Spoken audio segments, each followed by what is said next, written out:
गोपेश गोपिका कान्ता राधा कान्ता नमोस्तुते। तप्त काञ्चन गौरांगी राधे वृन्दावनेश्वरी वृषभानुसुते देवी प्रणमामि हरिप्रिये। वाञ्छाकल्पतरुभ्यश्च कृपा सिन्धुभ्यैव च पतितानां पावनेभ्यो वैष्णवेभ्यो नमो नमः।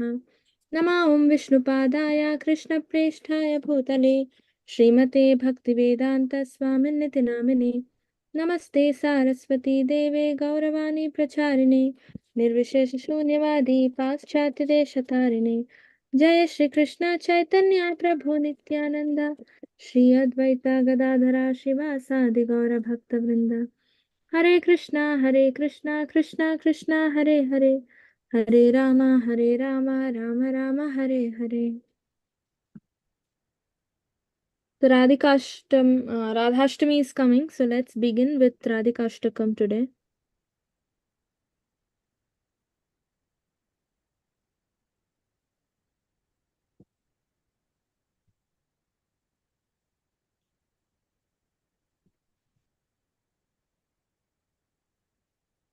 ಅಲ್ಲಿ ನೋಡಪ್ಪ ಹಿಂಗಿರೋದು ನಮ್ teacher.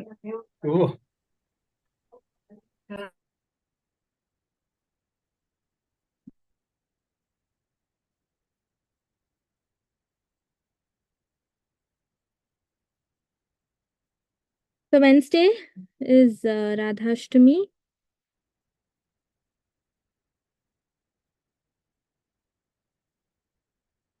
And we fast till noon.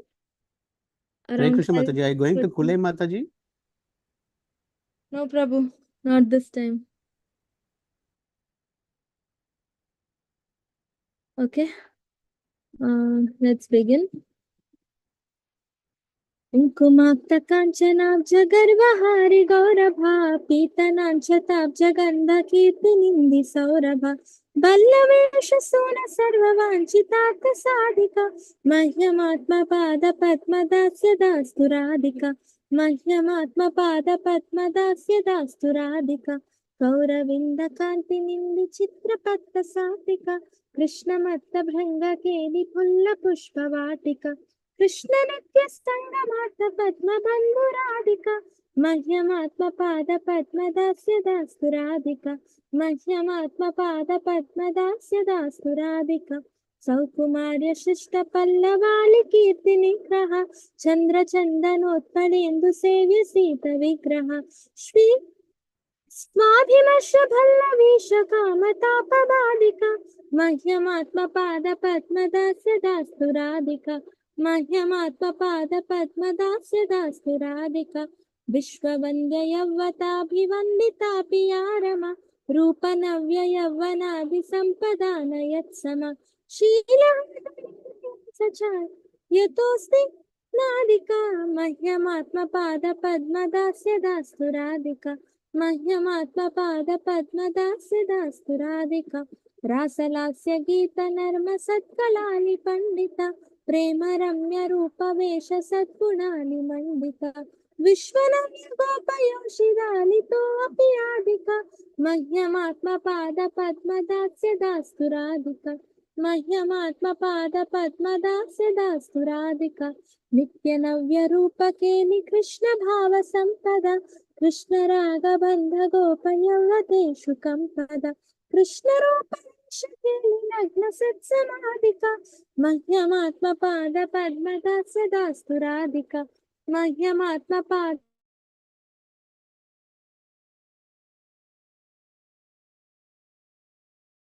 मर्ष हर्ष वामतादि भाव भूषणार्चिता कृष्ण मंडनानि राधिका मह्यमात्म पाद पद्म दास्य दास्तु राधिका मह्यमात्म पाद पद्म दास्य दास्तु राधिका या यक्षणार्ध कृष्ण विप्रयोग संततोदिता नेकदैन्य चापलादि भाव वृंद मोदिता यत्न लब्ध कृष्ण संग निर्गता खलादिका मह्यमात्म पाद पद्म दास्य दास्तु राधिका मह्यमात्म पाद पद्म दास्य दास्तु राधिका अष्टकेन यस्त्वनेन नौति कृष्ण वल्लभं दृश्य अपि शैलजादि औषधानि दुर्लभम् कृष्ण संग नंदितात्मदास्य सिंह भाजनम तम करोति नन्दितालि साञ्चिया सुसाजनम् मह्यमात्मपादपद्मदास्य दास्तु Radhika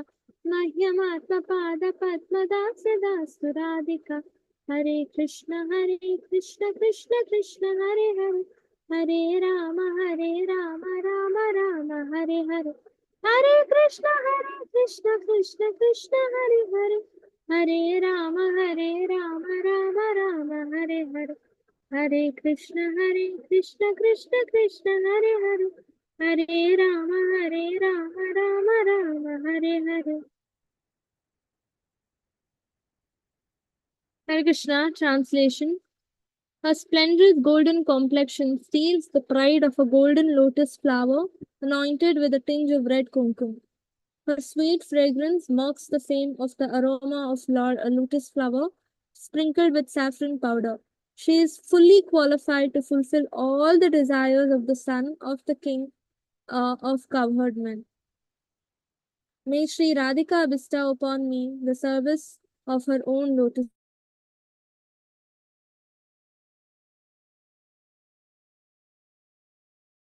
She is a garden of blossoming flowers where the maddened bumblebee named Krishna performs amorous pastimes.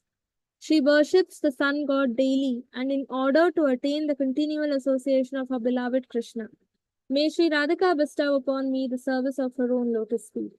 Her charming youthful delicacy negates the fame of the freshly sprouted leaves. Her refreshing form is worthy of being served by the cooling moon, sandalwood paste, lotus flowers, and camphor. When she touches the master of the gopis, she dispels the burning heat of the lusty desires. Although the goddess of fortune, Lakshmi Devi, is adorned by other youthful goddesses who are themselves glorified throughout the universe, still she is nowhere near Sri Radhika in the matter of beauty, praiseworthy youthfulness, and other divine feminine opulences. There is no one in the material or in the spiritual worlds that is superior to Radhika in the expression of naturally loving pastimes. She is very learned in many transcendental arts, such as performing in the rasa dance, singing, and joking. She is decorated with many divine qualities, such as loving nature, exquisite beauty, and wonderful garments and ornaments. Even among the cowherd damsels of Raja, who are praised by the entire universe, she is the best in every way. She possesses the opulences of eternal youthful beauty, eternal pastimes, and eternal love for Krishna. Her ecstatic feelings of love for Krishna cause the gopis, who are also in love with Krishna, to tremble. She is always attached to meditating on Sri Krishna's beautiful form, ornamentations, garments, and pastimes. She is graced with 8 ecstatic symptoms, sattvic bhav, such as trembling, perspiring, standing up on the bodily hairs, mm, tears, faltering of voice, and so forth. She is adorned with different ecstatic emotional ornaments such as impatience, joy, contrariness, and so forth. She is decorated with beautiful jewels that give total delight to the eyes of Krishna. If she is apart from Krishna for even half a moment, she becomes stricken with wretched suffering, restlessness, and a multitude of other ecstatic symptoms of separation. When she regains the association of Krishna, after some effort, then all of her anguish immediately vanishes. May Sri Radhika bestow upon me the service of her own lotus feet. It is difficult, very difficult for Parvati and other exalted goddesses to attain even a glimpse of Srimati Radharani, who is very dear to Lord Krishna. But if someone glorifies her by reciting these 8 verses, then she, who is delighted by Krishna's continuous association, will grant the sweet nectar of her impersonal service to that person, who thereby enters the assembly of her similarly delighted girlfriends. Radhikashtakam is very, very powerful because Radhikashtakam describes Radharani's, position, right? Radharani's position as a devotee. What is Radharani's position as a devotee? Anybody knows? What kind of a devotee is she? Purest. Purest. Yes. She's the highest, right? She's the highest devotee. And that's why, what's her full name? Who knows what's her full name?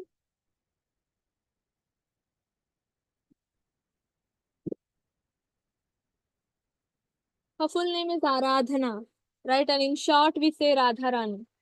So, what is Aradhana? Aradhana means what in English? Worship. Yeah, Aradhana means worship. And Radharani is the symbol of worship. She symbolizes worship. She is the icon of worship, right? And what is the greatest form of worship?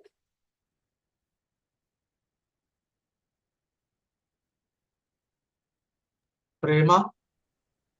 With love, right? Yeah. So, what is the outcome of it? We gain spiritual happiness. Who gains? The devotee, we gain. We gain. Krishna gains. So highest form of worship is anything that makes Krishna happy, right? So a devotee does not even bother or care about what kind of happiness he or she gains. Whether I'm gaining happiness or not, that also a devotee doesn't bother about. All that a devotee bothers is Krishna making his smiling. Is Krishna happy with my service, right? So oftentimes we are lost in our own pleasures and displeasures, right? Once at least when we stop and think back, is this making Krishna happy, right? What is giving him pleasure? What is giving him displeasure, right? And when we stop, look back for a second, and then when we introspect, and then when we start doing anything that makes Krishna happy, that is called worship, right? Worshipping is anything. Worship is anything that makes Krishna happy. And and Radharani is the icon of worship. She symbolizes Aradhana. That means she doesn't do anything that doesn't make Krishna happy, right? And she doesn't bother about what she is going through, how much difficulty is she going through, or nothing as such, right? All she does is, why am I even alive if I'm not making my Krishna happy, right? Even Chaitanya Mahaprabhu showed this form of highest bhav. It's even beyond prema. It's called Mahabhav, right? Very few attain Mahabhav stage, and Radharani is one among them, right? I think only three devotees attained, and Radharani is first among them, right? So here it's given, she often, even if half a moment, if she's away from Krishna, she becomes stricken with wretched suffering, restlessness, and multitude of other ecstatic symptoms of separation. Right? Chaitanya Mahaprabhu used to go and bang his head against a wall, and he used to start bleeding, and he used to not even understand or realize that he is bleeding. He was so lost into ecstatic symptoms of separation. Right? It's called Vipralamba Bhav. Right? So, see, and when she regains the association of Krishna, after some effort, then her anguish immediately vanishes. This is the symptom of Mahabhav state, okay? And she is considered the greatest devotee of the Lord. And to experience what Radharani used to undergo, right? To experience or to understand firsthand what Radharani used to experience, even Krishna himself, was curious. He also wanted to experience what Radharani was experiencing, and that's why he took the form of Chaitanya Mahaprabhu and he came down. Right? That is the main reason. All other reasons are external reasons, right? To inaugurate Sankirtan movement, to give us Hare Krishna Mahamantra, because Advaita Acharya cried. All these are just external reasons that just add to it. The main reason is Krishna wanted to literally understand, experience it firsthand, what she is experiencing, right? Why is she having so much of happiness when she's serving me? Why is she crying when I'm away from her? What is really happening? What is the whole, marma behind it? What is the whole mystery behind it, right? He was so carried away by Radharani. And she's the only devotee who can give full pleasure to Krishna, right? Everybody else can only give partial pleasure. Okay, there is something or the other missing. But when Radharani serves Krishna, he's fully satisfied, right? He's fully satisfied. And when Radharani is there with Krishna, he doesn't really want anybody else. He doesn't really want anything else. right? Because she is his Hladini Shakti, pleasure-giving potency, right? So that's why when we serve Krishna, if we want our service to make Krishna happy, we need Radharani's blessings on it. That's why we need to first approach Radharani and then Krishna. That's why it is Hare Krishna. It's not Krishna Hare, right? It's Hare Krishna. Hare is Radharani and then comes Krishna. If she takes us, then we will reach Krishna. If she doesn't recommend, we will never reach Krishna. And whatever service we are doing, if we want Krishna to enjoy our service, to really be pleased with our service, Radharani's touch has to be there. Radharani's blessing has to be there.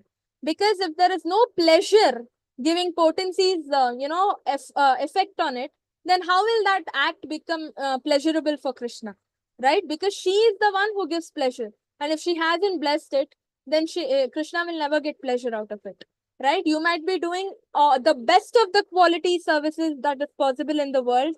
You might be reading Bhagavad Gita, you might be giving a wonderful class, okay? But if Krishna has to be happy with that, Radharani has to bless, right? That's why Radharani is very important. Without Radharani, nobody can become a devotee, because a devotee's job is to make Krishna happy. And if you're not making him happy, then you cannot be called a devotee, right? And Radharani has to bless. So Radhashtami is coming, a very, very, very powerful day, because Radharani is extremely merciful. And on her appearance day, she is even more merciful. Can you imagine? Right? First of all, Radharani is merciful, we all know, through the pastimes, right? And on her appearance day, she'll be even more merciful, right? And if you fast till noon, it's not even called fasting, it's just called skipping breakfast, right? You just have to skip your breakfast, because in the noon you will anyway, you can break your fast and have prasadam, right? So it's just fasting till noon, and and sing Radhikashtakam on that day, chant extra rounds, and pray to her, cry in front of her, right? So that whatever you do, you will get Krishna.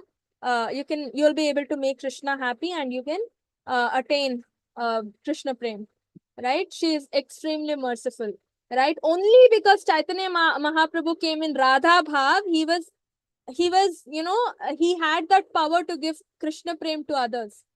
If if Krishna came down with just Vishnu Tattva, as a Vishnu Tattva, or just Krishna's energy, without Radharani's bhav, Krishna wouldn't be able to give Krishna Prema to us. That is the role of Radharani. Only because Radha bhav was there, he could give us Krishna Prem. So Radharani is the one who gives us Krishna Prem, right? Not Krishna. If you go and pray to Krishna, give me Krishna Prem, he will not give. Only Radharani can give. Okay, that's why we pray to Chaitanya Mahaprabhu, because he is both Krishna and Radha, right? Okay, let's begin. We were doing Prabhupada Leela, right?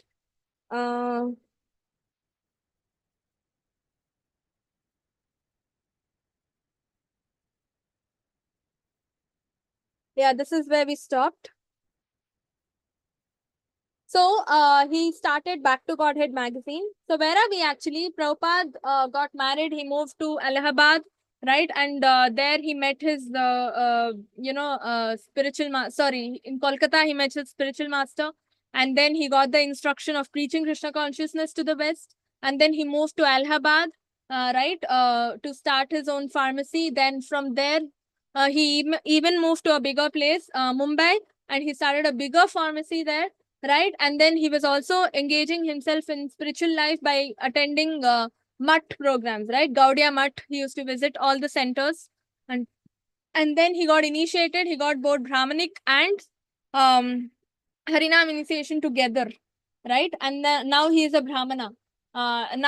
He took he got the second instruction from Bhaktisiddhanta Saraswati, that is, if you ever get money, print books, right? And Bhaktisiddhanta Saraswati was very happy with Prabhupada and his writing skills and everything. And he said, whatever he writes, publish, right? That's what he said. And then Bhaktisiddhanta Saraswati left the world. Gaudiya Mutt got destroyed because of the Pitadipati competition they had, right? And then Prabhupada started something on his own. He understood, okay, now Gaudiya Mutt platform is not there. I need to do everything, in a different way to fulfill the instructions, or, to make my Guru Maharaj happy. I need to start something myself. So what did he start? He started a League of Devotees in Jhansi. Okay, so this is even before ISKCON.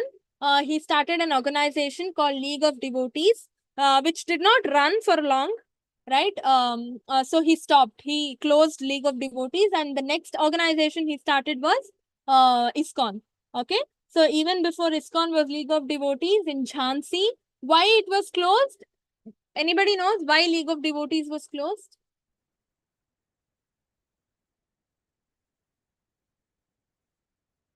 No one knows? Yeah, so League of Devotees was closed because of the politics. Huh. Yes, Keshav Prabhu? No, Mataji, same thing. I was going to say, Mataji, because of the inside politics on, where they should actually start and how they should take off and all this, and who will be in charge. Yeah, basically the problem was with the politics on the place. Okay, that Prabhupada had taken a big, huge place, and one of the politicians' wife wanted that place. So they had to, forcibly, sell it off, give it off, right? And those politicians used that place for something else, some materialistic activity. So he did not have a proper place to start, right? Anyway, he started Godhead, right? Back to Godhead magazine, and he was his preaching was solely based on Back to Godhead magazines. Okay, he was writing, publishing, selling, printing, selling, everything. Just one man army, everything one person had to do. And then he also preached locally, right, to a local gathering, a few people, once in a ladies club, right. Once in a while, they preached. He also preached for the local gathering. You can see in the picture. But that was not being effective. People were not ready to accept Krishna consciousness cult or Krishna Bhakti cult that Prabhupada was trying to propagate. Okay, so they were like, we know Krishna, not now. You don't have to introduce Krishna to us now, freshly, right? We know Krishna. We've been worshipping Krishna from years, right, from generations, and they did not really accept it well, right? And the pure bhakti, right, which Prabhupada wanted to propagate, that was not having any effect because of the materialist society, right? Because it was very, very karmi. Indians, maybe because of the British influence, Indian became very karmi those days, and they were not ready to accept Prabhupada's teachings, right? And this we already discussed, right? Prabhupada went and asked his wife, "You want me or tea?" And Radharani Datta, right? So she chose tea over Prabhupada. Maybe the jovial way, she never thought, okay, Prabhupada will take it seriously. But unfortunately or fortunately, Prabhupada took that seriously, and he took sannyas, right? Okay, now, anybody knows how or why Prabhupada took sannyas? Mataji, because his wife sold his manuscripts to buy No, that is just an external reason. What was the real reason? so that he could spread the word of Krishna consciousness and follow his spiritual master's instructions. Yeah, he could have done it as a Grihastha itself. He started Back to Godhead, he started League of Devotees, all when he was Grihastha. Anyone knows?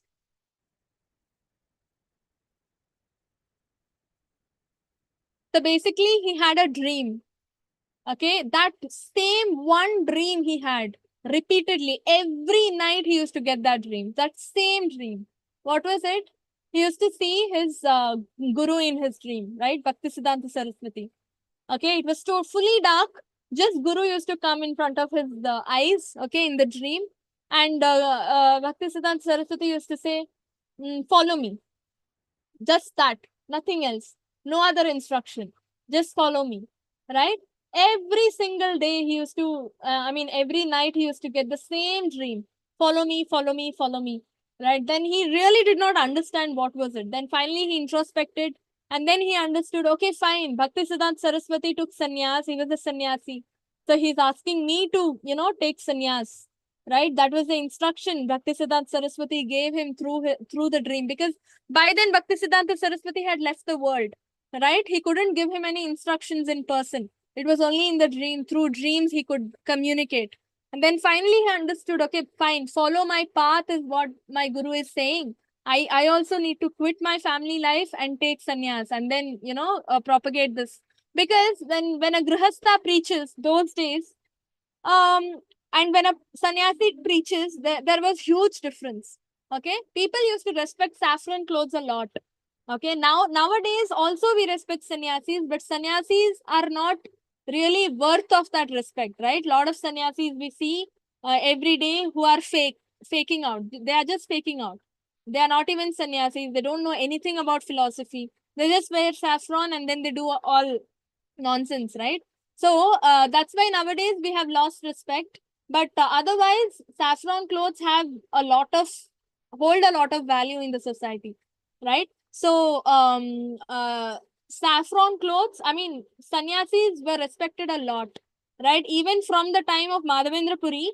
Madhavendra Puri also used to, when he went, because of his saffron clothes, people used to give him sandalwood paste and all free of cost, right? Just because he was a sannyasi, right? So that is the kind of position sannyasis hold in our society, especially at least in Indian society, right? So because of that, even Chaitanya Mahaprabhu had a wife.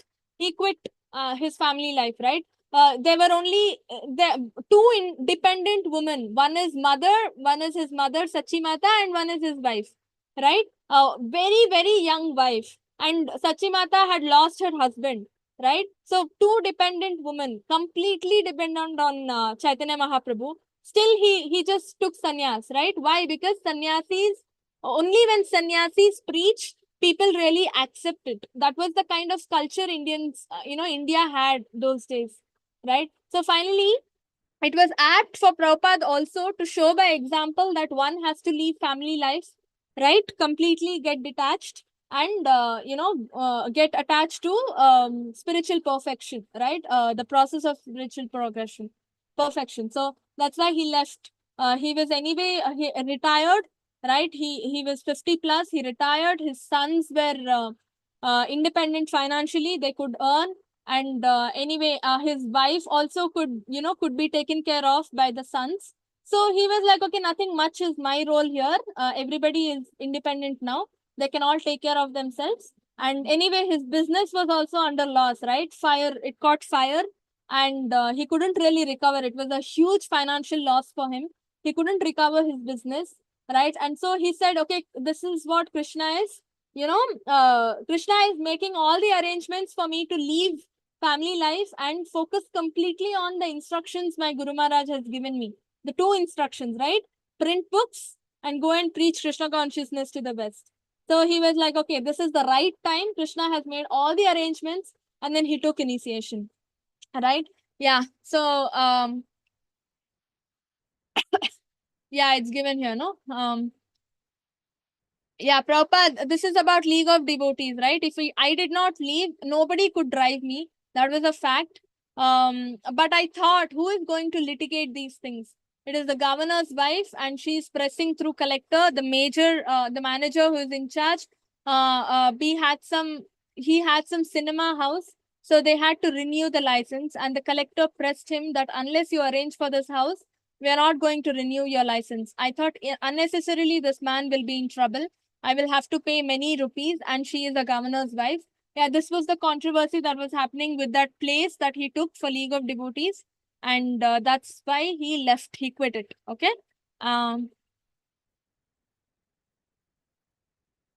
Yeah, so now without income or institutional shelter, Abhay began staying in various homes in Delhi, living from week to week wherever he received an invitation.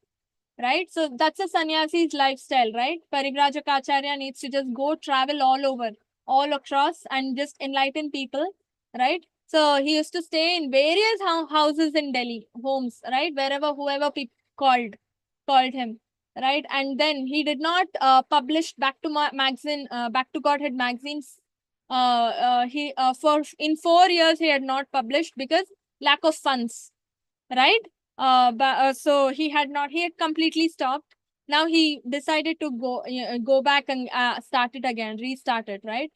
And in the beginning of 1956, Abhay distributed his Back to Godhead magazines in Delhi, That's the place he was staying, right? So he distributed it in Delhi, and he could not. He would do proofreading himself. Everything he only, writer, editor, proofreader, everything was he. One man army, and he sent copies of the latest issues of Back to Godhead magazines to the President of India, Dr. Rajendra Prasad, along with a letter. So this is a very, very famous letter that he wrote to Rajendra Prasad, right? What did he say? He said, I have a clue of going back home, back to Godhead, right? I know the way, I know the path to go back home, back to Godhead, right? After leaving my present body. But what does he say? I do not want to do alone. I do not want to go alone, right? I want to take everybody else with me, right? That's how compassionate he is, right? So in order to take along with me all my contemporary men and women of the world, I have started my paper Back to Godhead as one of the means to the way. I'm crying alone in the wilderness at the present moment, wrote Abhay, but His Excellency never replied, right? But nobody was interested. Like I said, people were least interested to take up spirituality seriously those days. Okay. So here, so India was already independent. Not that, you know, they had some secularism or anything as such, right? It's 1956, right? 1947, India got independence. Okay, so Britishers had ran away by then. And Rajendra Prasad, an Indian, is already a president also. But even Mahatma Gandhi rejected the idea of teaching Bhagavad Gita or introducing Bhagavad Gita in schools, right? And this is a wonderful, compassionate, icon he is. What is he saying? I know how to go back home, back to Godhead, but I do not want to go alone. Can you imagine? I want to take everybody along with him, right? A Vaishnava is always para dukkha dukhi. He's not para dukkha sukhi. Para dukkha dukhi means he gets sad looking at others' sadness, right? Especially acharyas, they become sad looking at others' sadness. But we are opposite, right? We become very happy when somebody else is struggling or suffering. Oh, I'm not suffering. I'm not struggling. Oh, he's only suffering, right? That's the kind of mentality we have. But they start becoming sad looking at others suffering, and they want to do something to end that, end our suffering, end people's suffering. And so they are ready to go to any extent. That is an example is Srila Prabhupada, right? At the age of 69, he traveled all alone and he did not even care about his health. Why? To stop the world from suffering, right? He did not want to see the world suffer anymore, right? He used to cry looking at, when he met initially hippies in America, he used to sit and cry looking at them for moments, minutes together. He used to cry.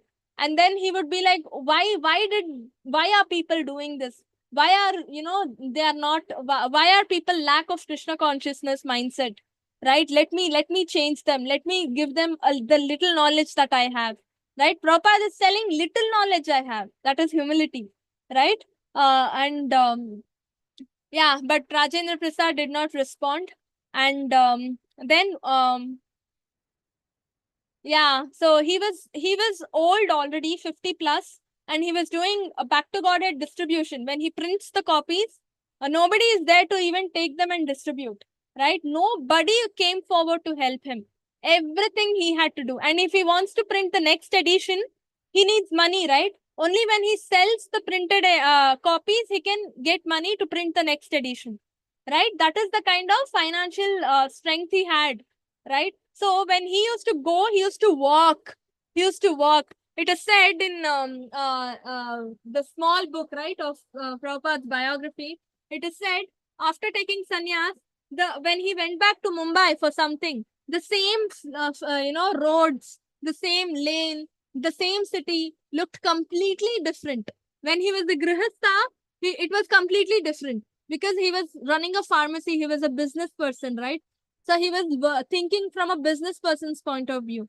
And now when he took sannyas, that same road, that same city looked something very different. Because now he's thinking as a sannyasi, right? To preach Krishna consciousness, right? So it was very different. And also the kind of appearance he had, right? When he had proper clothes, trousers and shirts and shoes and everything when he was walking on the lanes of Mumbai. But after taking sannyas, because he did not have that much money, right, to even sell his copies or print his copies, he was walking barefoot, right, saffron clothes, right, that comfort had completely gone, right. But Prabhupada says, I was more happy after taking sannyas because I was free. I was free to preach Krishna consciousness. I was free from all the material entanglements, commitments, obligations, duties, everything. I was a free bird. I could just go preach Krishna consciousness to my heart's content everywhere and anywhere,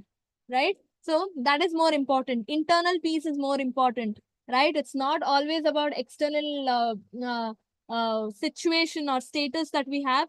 Internally, are you happy, right? Why do celebrities commit suicide today, right? If they are so happy, if money makes a person happy, if position makes a person happy, why do we see celebrities committing suicide, right? No, because they are internally not happy. They are not going to take a rupee with them. So much money they have, so much rich they are, right? But still they are not happy. That proves, right? So Prabhupada says, I'm now more happier, right? Yeah. A stray cow knocked him down, right? So this is what I was trying to say. A cow came and knocked him down. He was old and he fell down completely, and he never gave up. He never gave up. Like literally, he never gave up. 2 consecutive heart attacks when he was in Jaladuta ship. He never gave up. Nothing stopped him. So from Prabhupada's life, we need to understand nothing can literally stop us. Even our Guru Maharaj, right? Stroke after stroke, liver transplantation, kidney problems, skin cancer treatments he's taking, right? Speech therapy, right? Dialysis, right? What is stopping him? He's in fact doing more preaching, right? More than before. Day by day, if you see the statistics, there is at least 0.1% increase in the kind of preaching he's doing, right? That is our Guru Maharaj. Nothing can stop you because you're not the body, you are the soul, right? But today we all give petty reasons. Oh, I have fever, I can't wake up early and chant. I have headache, I can't wake up early and chant. All of us do this, right? We need to take him as our inspiration, right? And yeah, another time during the summer, he had heat stroke, right? Suffering after suffering, but Prabhupada says these sufferings were actually blessings. They are not even called sufferings. Like Pandavas, they also had suffering after suffering, right? Suffering after suffering, including Draupadi getting insulted. Poisoned, Bhima was poisoned. Their house was being, their house was set on fire, right? Somebody set fire to their house. Nothing stopped them. They were happy. They were laughing. They went to the forest, right, for Vanavas and Ajnatavas and everything, but they were so happy internally. That is very important. Why? Because they were always attached to Krishna. They were thinking, they were talking about Krishna because they used to consider Krishna as their friend. Same age group, right? So they used to consider Krishna as their friend, and they used to say, they used to just talk about Krishna's, naughty pastimes, fun, for fun or something like that. All the time thinking about Krishna, right? So that's why they were always happy internally. Nothing can really stop us, right? And why did Prabhupada take so much trouble? He's already liberated. He's a Manjari. He's from Goloka. It is all for us, right? To enlighten us. And what did he even gain from it? Nothing. He will not gain anything, right? Did he, will he get anything in return? Some award or something? Or some monetary benefit? Nothing, right? But still he did all this to deliver us because he's Paradukha Dukhi. He's not Paradukha Sukhi, he's Paradukha Dukhi. Right? Yeah, here it's given, no? He actually wanted to spend his retired life in Vrindavan. He went there. He was working on his back to magazine scripts, and also all on the manuscripts. Bhagavatam he used to translate first canto. Right? He used to do so many things. He used to settle in Radha Damodar temple in Vrindavan. Even today, if you go to Radha Damodar temple, it's maintained by ISKCON, and there is Prabhupada's room. Everything is preserved. Right? It's all preserved there. Prabhupada's desk is preserved, his seat is preserved, right? He used to, there is a window there from where if he just peeps through, he can see the deities Radha Damodar, right? He used to sit there and he used to write manuscripts. Then he used to walk sometimes if he doesn't have money to take a transport, and go sell the Back to Godhead copies and all that, and come back to Vrindavan. Right? That's how, and he used to spend that money that he has on his own prasadam, his maintenance, plus printing the next edition also. Right? So much of expenses with such little money.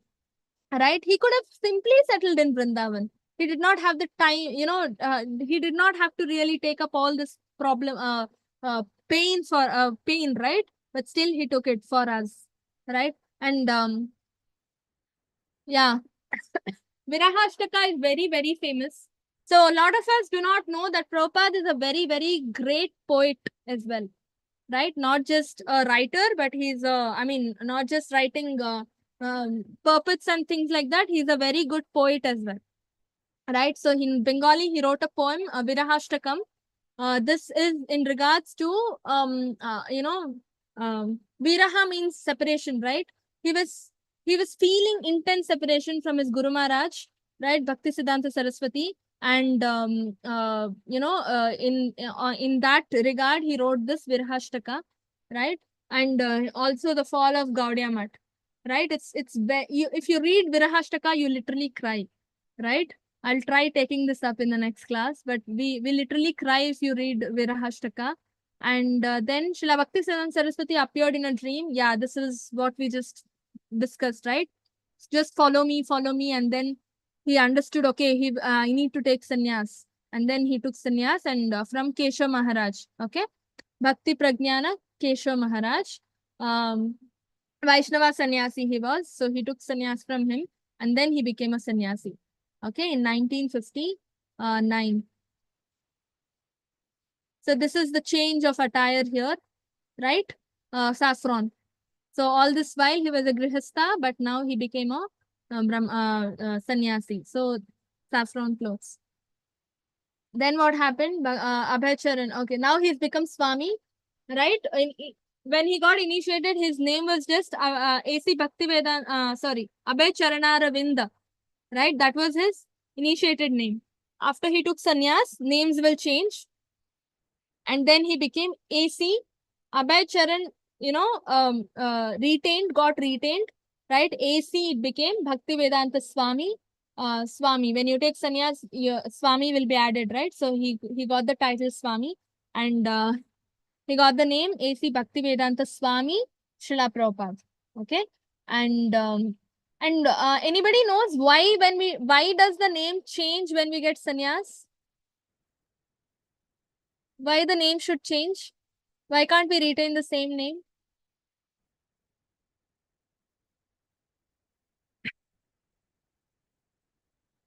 Any guesses?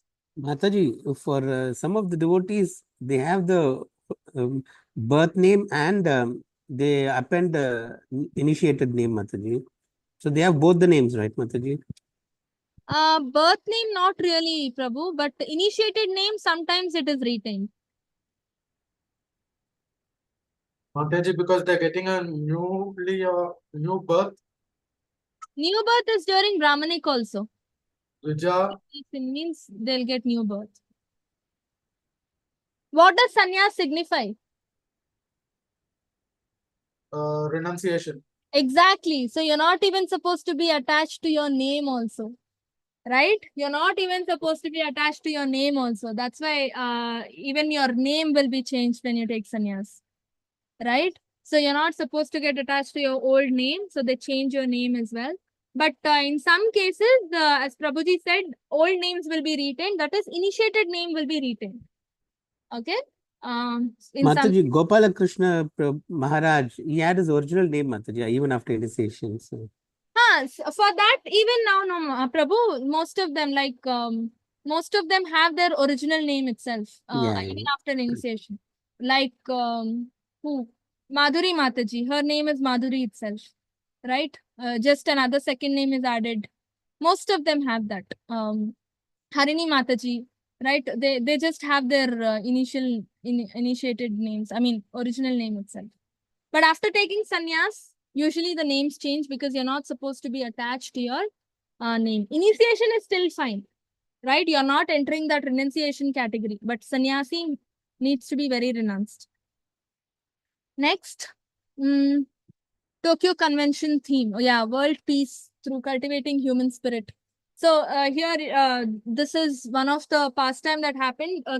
Even after becoming a sannyasi, usually people say no. After becoming sannyasi, you're not supposed to be materially inclined, even in any way, right? So you should be away from the material world completely.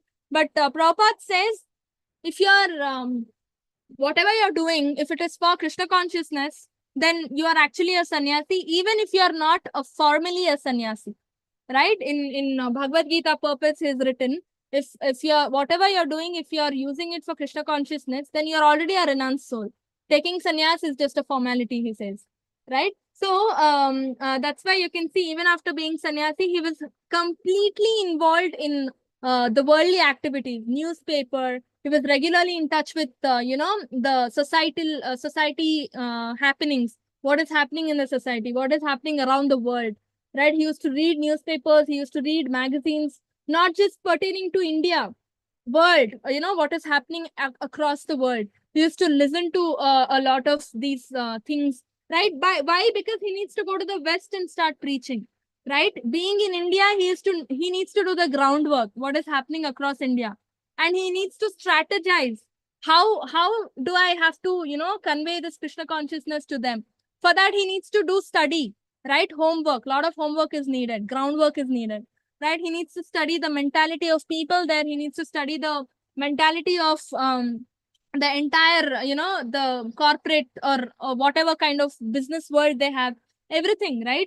So he was very innovative also. He was coming up with completely different strategies, and he was constantly, so when others see without knowledge, they'll be like, oh, he's a sannyasi. See, all the time he's so curious to know what is happening everywhere, what kind of renounced, right? Because lack of knowledge, we all say that, right? But why he was doing that, the why matters, right? The why is very important. So he was doing all that to preach Krishna consciousness to the West. He was just all he was, in what mindset he wanted to preach Krishna consciousness to the West. His only mindset was, my guru has instructed me, so I need to do it. That's it, right? What am I going to gain from this? What are those people going to gain from this? Nothing. My guru has told me this, I have to do it. That's it. That's it, right? And to satisfy my guru, I can do anything. I can go to any extent. That was Prabhupada's mindset, right? So this Tokyo Convention, all this is regarding that only. He wanted to spread Krishna consciousness far and wide internationally, and he was trying to get opportunities, seize opportunities everywhere. Any program happening, he used to see, okay, how can I bring this spiritual education element in that, right? So there was something happening, world peace through cultivating human spirit. So he wrote, sponsors. He wrote a letter to the sponsors organizing this, right? This program to the International Foundation for Cultural Harmony, and proposed a speech. So he was like, okay, this program is happening, Tokyo Wala program. So I want to go and introduce Krishna consciousness there. So he wrote to the sponsors. See, that is called, being bold and, opportunist. You need to be an opportunist, right? Take complete advantage of the opportune movement, right? And so he was like, how should one cultivate human spirit? Atmaha. With this is, so Prabhupada is talking about, see, cultivating human spirit without God consciousness in it results in Atmaha. Atmaha means what? Anybody knows what is Atmaha?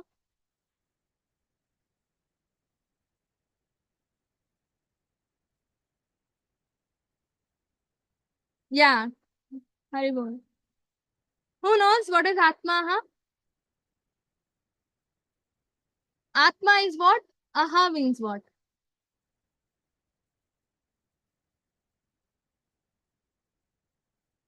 So Atma is soul, right? Atmaha means killer of the soul or killing of the soul, right? Soul cannot be killed, right? Soul cannot be killed. We learned that in Bhagavad Gita. Still soul can be killed. How?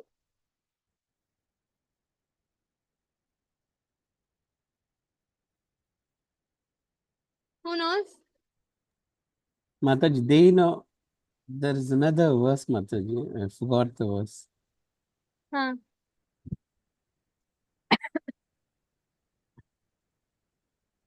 There are two verses in the chapter. One I remember, Mataji. Dehino asmineta dehe kaumaram yavanam jara. There's one more verse which says that soul cannot be cut or nor. Yeah. Nayanam chindati shastrani, nayanam na dahati pavaka. Right? Fire cannot burn the soul, water cannot wet the soul, weapon cannot cut the soul, right?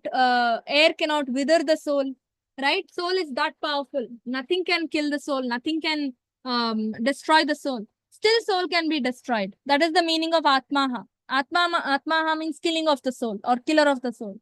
How? How do we destroy the soul when soul cannot even be destroyed?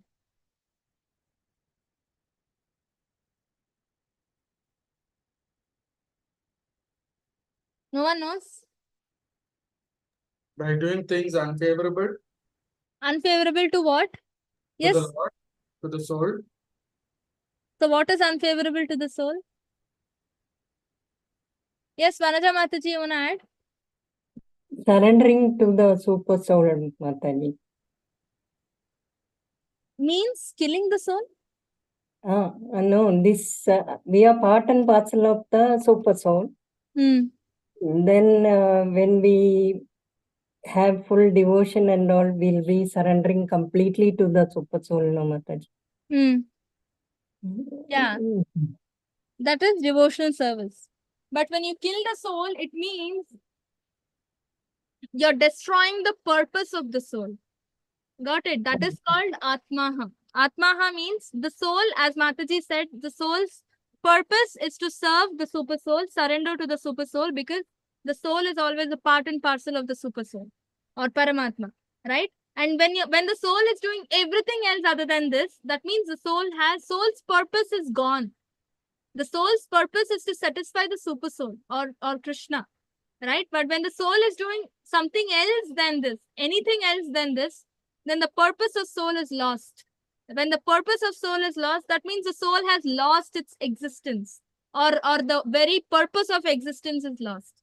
That means whether the soul is there or not there, it is equivalent to not being there, right? That means the purpose of soul is lost. That means the soul is gone, it's killed. Killer of the soul is anybody who does not engage themselves in devotional service. Non-devotees, atheists, these are all people who are called killer of the soul, right? So Prabhupada is asking, how can you spread cultural harmony, right? Or cultivate human spirit when you're not even talking about God consciousness, right? So you're becoming a killer of the soul, right? You're not really talking about God consciousness, and without God in it, the soul will not get happiness. We were talking about internal happiness, right? How do you get happiness? You can call yourself completely happy only when you are serving the Lord or you are living in that God conscious mindset. Otherwise, you will not be happy, even if you have 1 lakh rupees with you every moment. If you start earning 1 lakh every moment, also you will not be happy.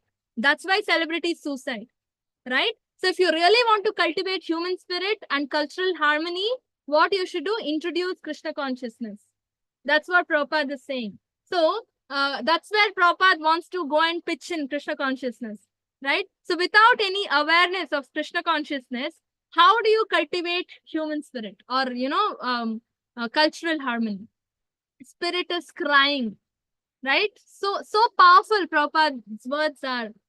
When spirit is not connected with the super soul, right? When the soul is not connected to the super soul, the soul actually cries. And that's why you feel frustrated, you lament, you cry for no reason. You get angry for everything. You are just not happy.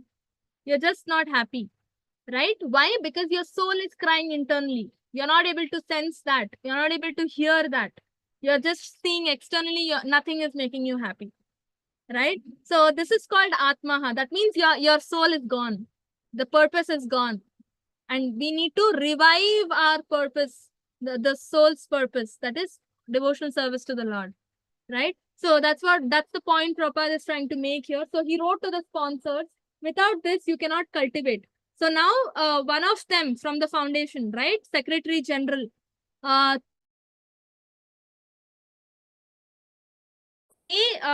showed interest and they wrote back, right? And they he was at Keshi Ghat that time, and he wrote back expressing high regard for both for Indian spiritual culture and for his proposed presentation. They showed interest, and then they gave him an opportunity to go and present Krishna consciousness in that particular conference. Can you imagine, right? He was in New Delhi near Keshi Ghat and everywhere, Vrindavan and everywhere, just trying for an opportunity, and finally he got it, right? And he had also enclosed an official certificate as he had requested, stating that Bhaktivedanta Swami was a bona fide visitor for their convention, whose expenses in Japan would be paid. Can you imagine? Everything will be taken care.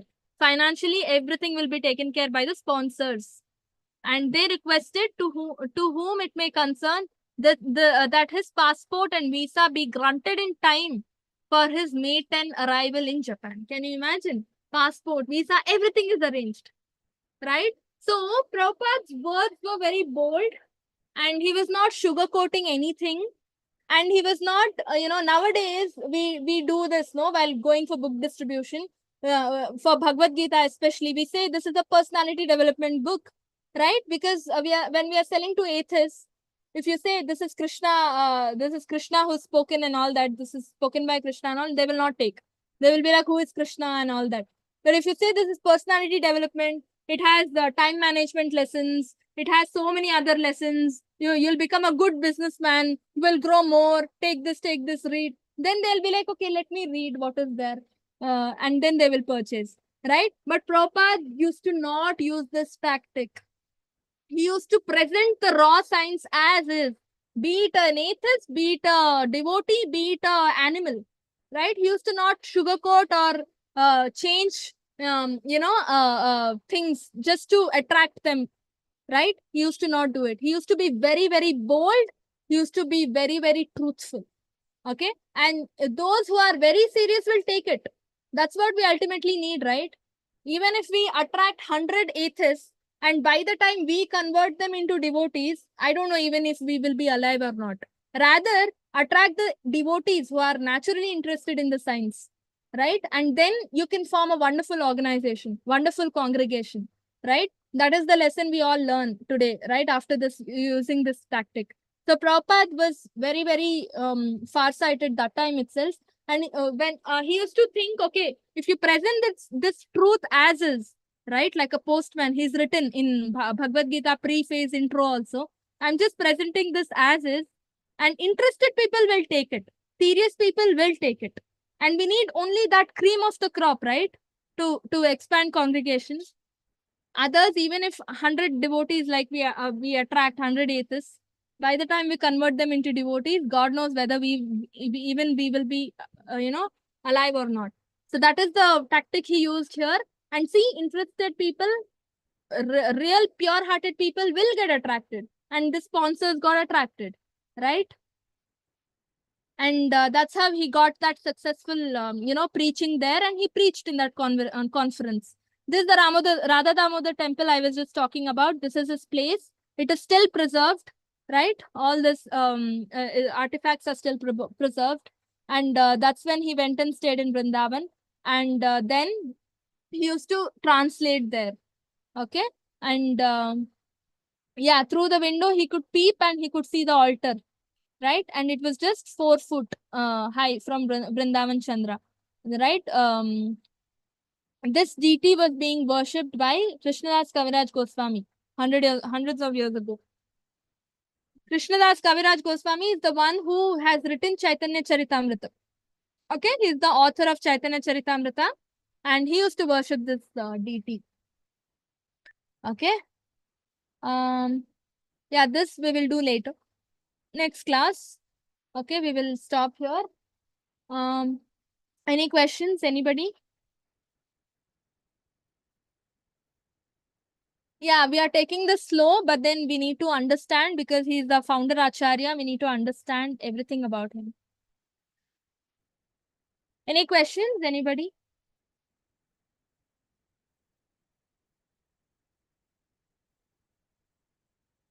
No questions, we can end.